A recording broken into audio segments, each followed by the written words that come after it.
Season of Discovery Phase 4 is on the horizon, and these are proposed reworks for Molten Core and Onyxia bosses to increase the difficulty so that raids and bosses feel like a challenge while maintaining their original themes. In addition to the changes that I cover, bosses will need adjustments to their health and damage.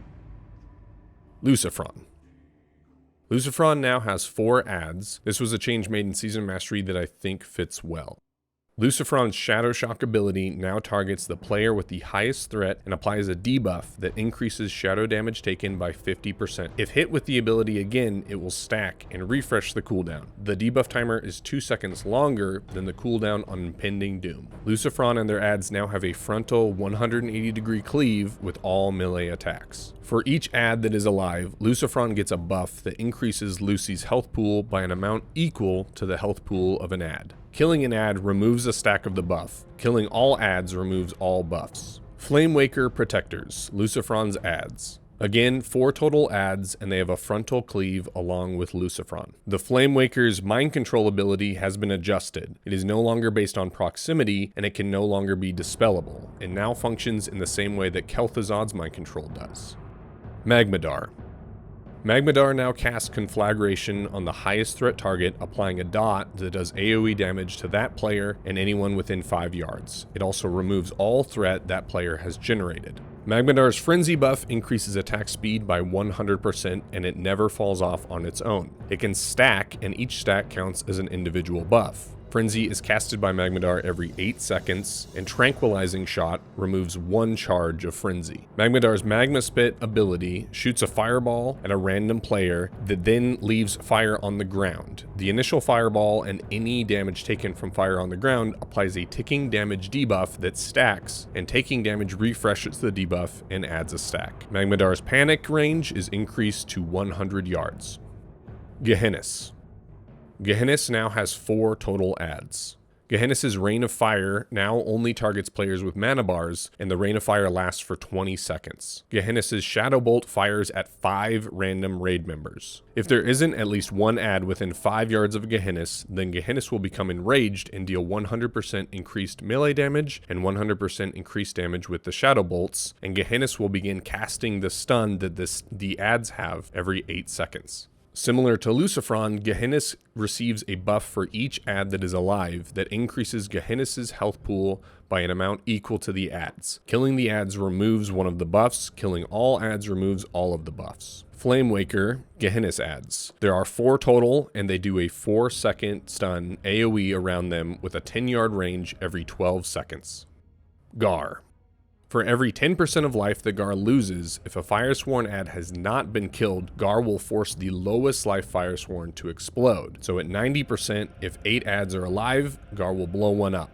At 80%, if 7 are alive, Garr will blow one up, and so on until all adds are gone. When Garr forces an add to explode, it will spawn 5 mini Firesworn from the exploded add's corpse. The mini Firesworn will fixate on random players with mana bars and move towards them at 100% player speed. If they reach melee range, they will explode and do AoE damage and a knockback equal to what the Firesworn do when they die. These mini Firesworn can be fully CC'd, and if killed, they do not explode. If the main Firesworn adds are killed before Garr's life goes down 10%, they do not spawn the mini Firesworn when they explode. Each time that one of the 8 main Firesworn adds dies, whether it's blown up by Garr or killed by players, it gives Garr a 10% attack speed buff that stacks for each Firesworn that dies. Garr's melee attacks now apply a debuff that lowers the target's stamina by 1. This stacks and lasts 5 seconds and is refreshed with each melee attack that lands. Once Garr reaches 20% and all Firesworn are dead, Garr will begin to spawn the mini Firesworn from his body every 8 to 10 seconds. Firesworn, Garr's main 8 adds. If the Firesworn are within 5 yards of another Firesworn, all of them that are within 5 yards pulse damage and apply a 50% slow.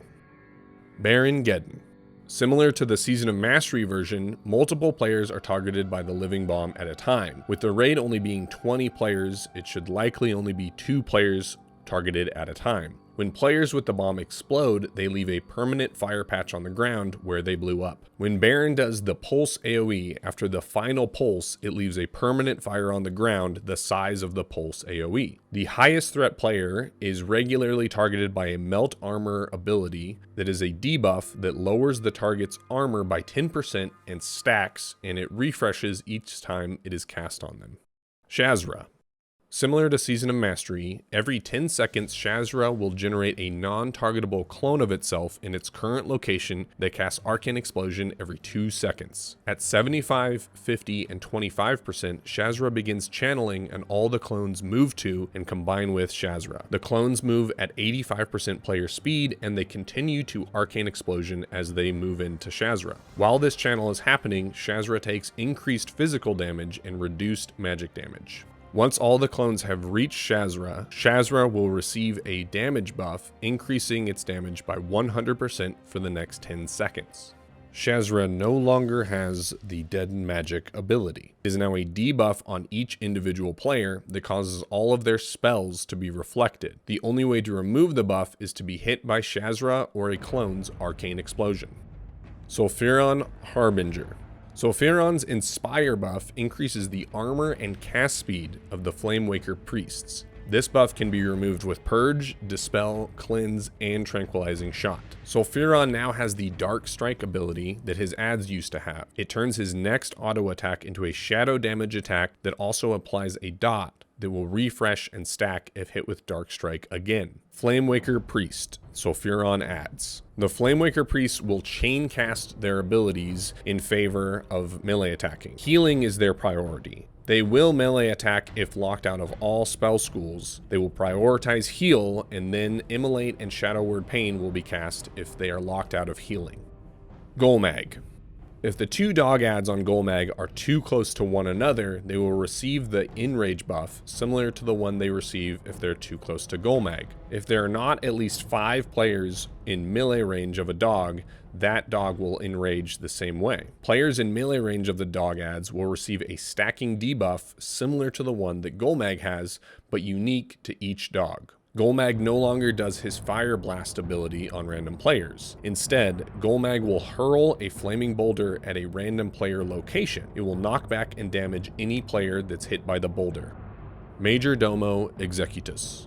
Majordomo Executus's adds can be crowd control up to 4 at a time, but each time one add dies, the number that you can crowd control is reduced by 1. Each time one of the adds dies, the rest of them are empowered, which increases their attack speed and their cast speed. Majordomo always casts the portal on the highest threat target. The player who is ported has a debuff that does not allow them to attack or cast spells on Majordomo for 12 seconds. Domo now gives each of his adds a random buff instead of giving them all the same buff. So some adds may end up with the Thorns and some adds may end up with the Spell Reflect. Flamewaker Elite, Majordomo add, now casts a net ability on the highest threat target. The Flamewaker Elite's primarily melee attack, but they will cast Shadow Shock and Fire Blast as instant cast abilities. Flamewaker Healer, Majordomo add. The Flamewaker Healer primarily casts spells that can all be kicked. It will cast Heal, Shadow Bolt, and Fireball.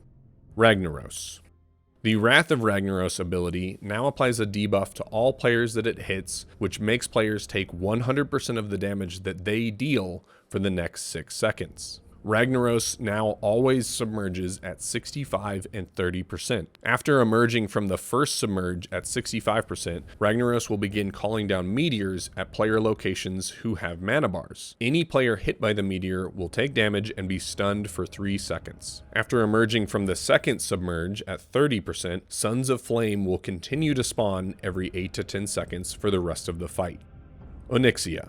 When Onyxia is engaged, she calls for adds and 2 black drakes spawn and aggro to the raid. Each of Onyxia's breath attacks during phase 1 and phase 3 now apply a debuff that reduces the healing taken by 10%. This stacks and is refreshed if hit before it expires. Onyxia is now tauntable. When phase 2 begins, Onyxian wardens also begin to spawn and aggro to players. Onyxia's fireballs in phase 2 now cause conflagration, stunning the player hit hit and causing AoE damage to any player near them. Within 10 to 15 seconds of Phase 2 beginning, Onyxia will move and immediately cast Deep Breath. During Phase 3, Onyxia warders and whelps will continue to spawn until Onyxia is killed. Thank you for watching. If you have your own ideas or suggestions for changes and reworks to Molten Core and Onyxia for Phase 4 of Season of Discovery, please toss them down in the comments below. Good luck out there, and as always, happy hunting.